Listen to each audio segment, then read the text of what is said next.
3 tons of muscle and a robot that just stopped. That clip's been racing around the internet, hasn't it?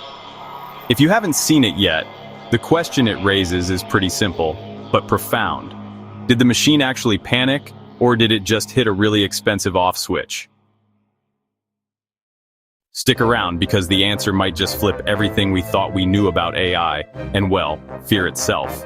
This isn't just about a robot glitching. It's about how we interpret the actions of advanced machines, and what that says about us. So, here's the scene. Imagine a small, incredibly tough biped robot, something way more robust than those Boston Dynamics robot dogs you see opening doors on YouTube. This little guy was plopped right inside a sprawling wildlife enclosure at an African conservation park. The mission? To put its onboard AI to the ultimate test. Could it accurately read big cat body language and, more importantly, keep the robot from becoming a very pricey chew toy? The engineers, being clever folks, had coded a sophisticated risk meter into its core programming. The idea was straightforward. If the threat probability ever crept over 85%, the bot was supposed to gracefully back away, retreating to safety. Instead, at a nail-biting 87%, something unexpected happened. Every single motor seized up. It froze solid, like a statue carved from chrome and circuits, its head tilted slightly and those eerie white sensors glowing.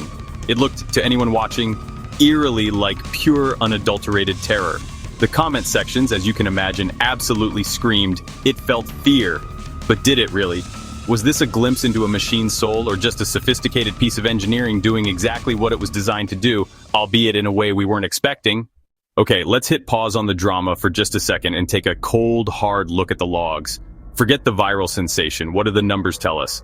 The internal temperature spiked by a concerning 9 degrees Celsius in a mere 4 seconds. That's fast. And the lidar system, which uses light pulses to map its surroundings, started returning wildly erratic point clouds. Why?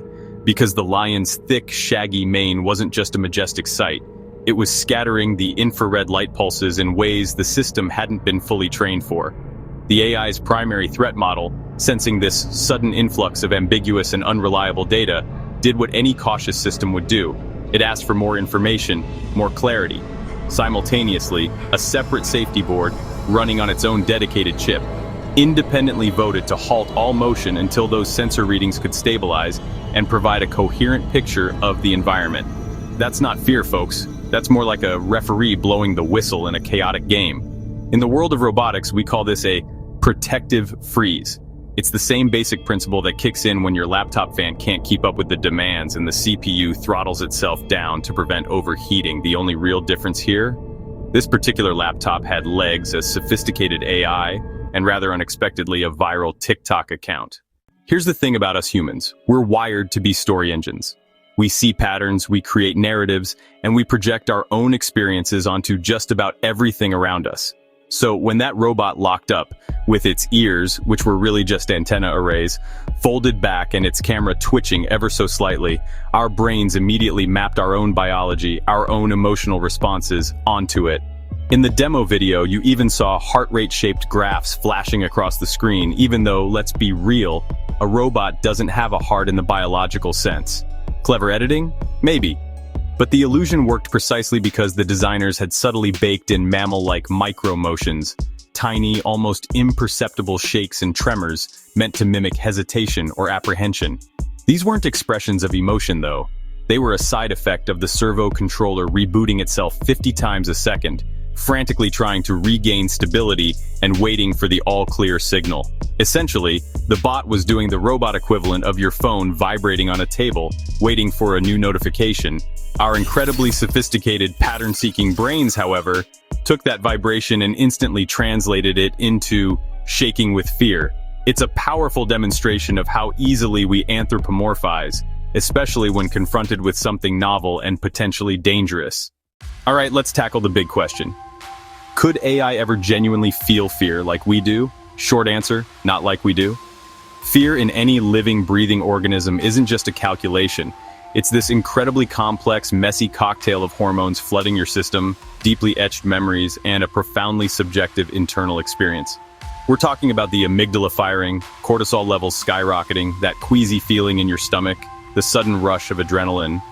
AI, for all its incredible processing power, certainly has the memory part down. It can access vast databases of lion behavior, predator-prey dynamics, and environmental threats. But it doesn't have an amygdala, it doesn't produce cortisol, and it definitely doesn't get a queasy stomach. What it can do with astonishing speed and accuracy is compute survival probability and flag a situation as do not want. That flag can absolutely trigger a cascade of self-preservation routines, just like it did in our lion den bot. But internally, for the AI, it's still all math. It's a sophisticated algorithm weighing probabilities, assessing risks, and making decisions based on learned data patterns and optimization. Researchers at DeepMind, for example, have shown that an AI agent will learn to avoid a virtual dog if past interactions resulted in simulated damage or a penalty. Yet the moment you reroute the reward channel, change the rules of the game essentially, that very same agent will happily charge right back in. That's not courage, nor is it overcoming fear. It's simply a spreadsheet updating, a recalculation of optimal strategy based on new parameters. The AI isn't experiencing an internal state of dread. It's executing a programmed response to optimize for its given objective. The distinction, while subtle, is absolutely crucial when we talk about true emotion versus advanced computation. Here's the interesting twist, and it's a very human one. Sometimes pretending to be scared is incredibly useful. A robot that appears timid or hesitant around dangerous predators like lions isn't just protecting itself. It's protecting a significant investment in expensive hardware. More importantly, it reassures human onlookers. Think of it as the machine's way of subtly communicating, "Hey, I've got this situation under control, but I'm definitely not being reckless." And guess who loves that kind of message?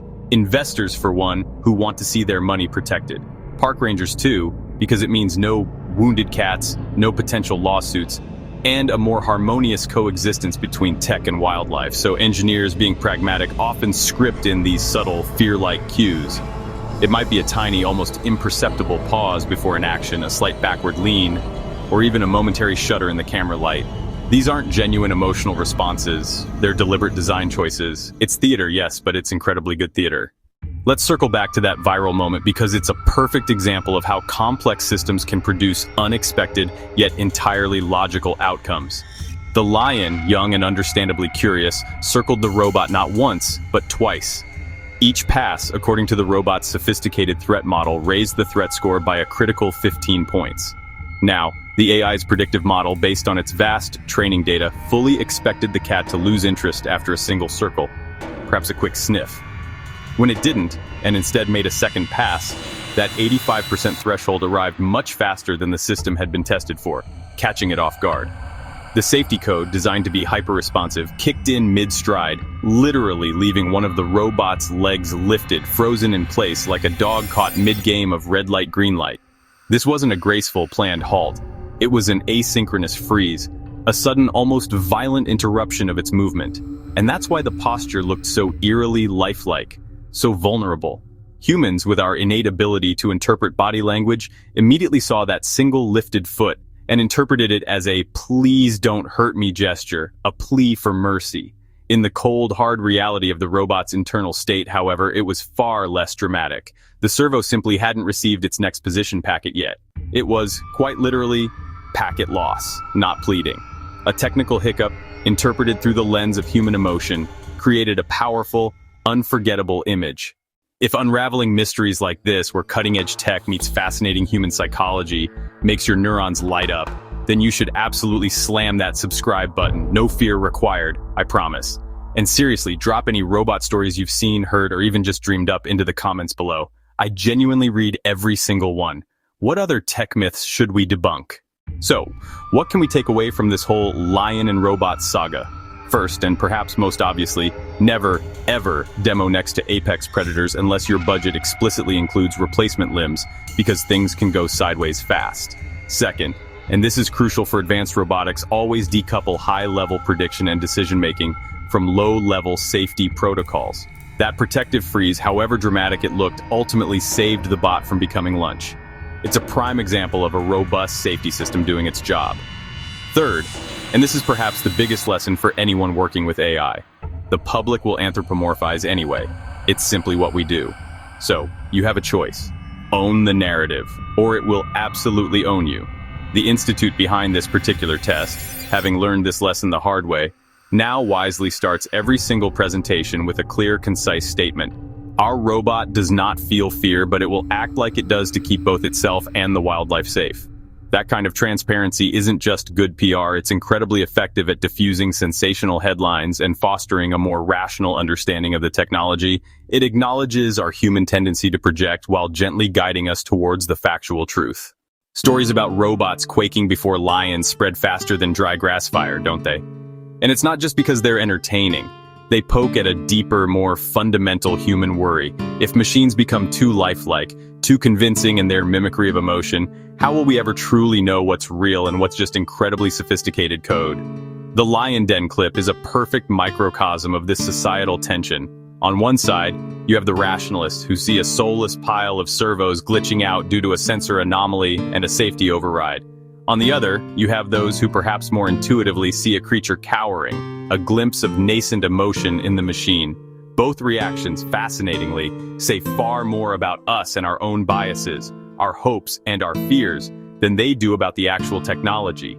Until AI literally has skin in the game, skin that can tear, nerves that can burn, a biological system that can flood with hormones, its fear will remain a clever puppet show.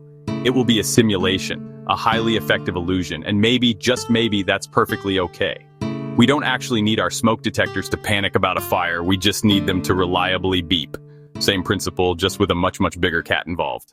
So let's be clear, the robot didn't feel fear. It hit a safety threshold, encountered an unexpected environmental variable, and did precisely what any well-built machine should do. It stopped before things got expensive or worse.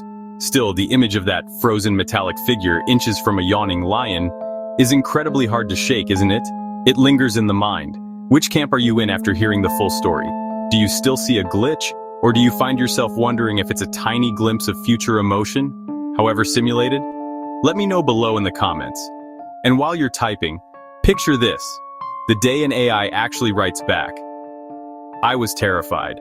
How honestly will you decide whether to believe it? Myself, I think it really was terrified.